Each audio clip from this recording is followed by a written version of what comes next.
മകളുടെ സ്ഥാപനത്തിലെ ജീവനക്കാർ സാമ്പത്തിക തട്ടിപ്പ് നടത്തിയ സംഭവത്തിൽ പോലീസിനെതിരെ നടൻ കൃഷ്ണകുമാർ.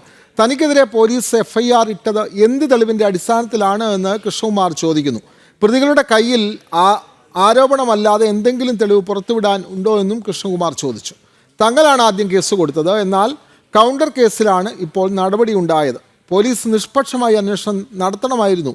ആ നിഷ്പക്ഷത കേസിലുണ്ടായിട്ടില്ല എന്നും കൃഷ്ണകുമാർ മാധ്യമങ്ങളോട് പറഞ്ഞു. തടഞ്ഞു വെച്ചു എന്നുള്ളതിന് എന്ത് തെളിവാണുള്ളത്? പിന്നെ ഫോൺ ഞങ്ങൾ പിടിച്ചു വാങ്ങിച്ചിട്ടില്ല. ഞങ്ങൾ പറഞ്ഞു ഫോൺ തരാൻ പറഞ്ഞു, ജിപേയുടെ കാണിക്കാൻ പറഞ്ഞു. ജിപേയുടെ കാണിക്കുമ്പോൾ ഞങ്ങൾ കാണും, ഇത് മുഴുവൻ ഞങ്ങൾ റെക്കോർഡ് ചെയ്തു. ഈ കുട്ടികൾ ഇവിടെ നിന്ന് സംസാരിക്കുന്ന വീഡിയോ അവരെ ഇറക്കിയിരിക്കുന്നതിൽ അവരുടെ കയ്യിൽ ഫോൺ ഇരിക്കുക. ഈ കെട്ടിടത്തിൻ്റെ മുകളിലത്തെ നിലയിലിരുന്നാണ് സംസാരിച്ചിരിക്കുന്നത്. ഇവിടെ എല്ലാ സ്റ്റാഫും ഉണ്ട്. ആ വീഡിയോക്കകത്ത് കുട്ടികൾ എഴുതി തരുന്ന പത്രത്തിൻ്റെ ഒരു ഫോട്ടോ അവർ ഇറക്കിയിരിക്കുന്നു, ഞങ്ങൾ എഴുതി കൊടുത്തിട്ടുണ്ടെന്ന്. അതിനകത്ത് ഇവരുടെ കയ്യിലെല്ലാം ഫോൺ ഇരിക്കുക.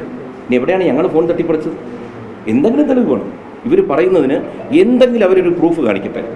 നിങ്ങൾ ആലോചിക്കുക, കേസ് കൊടുത്ത ഞങ്ങളുടെ ഭാഗത്ത് നിന്ന് വേണ്ടതെന്ത്? ഈ കുട്ടികളുടെ ബാങ്ക് റെക്കോർഡ്സ്, സ്റ്റേറ്റ്മെൻറ്റ് മാത്രം എടുത്ത് നോക്കിയാൽ ഈ കേസ് അവിടെ തീരും. ബാക്കി എന്ത് വേണേൽ കുട്ടികൾ വരട്ടെ, എന്ത് ആരോപണമായിട്ട് വരട്ടെ, പക്ഷെ തെളിവുണ്ടോ എന്ന് നിങ്ങളും കൂടി ചോദിക്കുക. ഞങ്ങൾ എപ്പോഴും ഏത് ചോദ്യത്തിനും മറുപടി തരാൻ ഞാനിവിടെ ഉണ്ട്.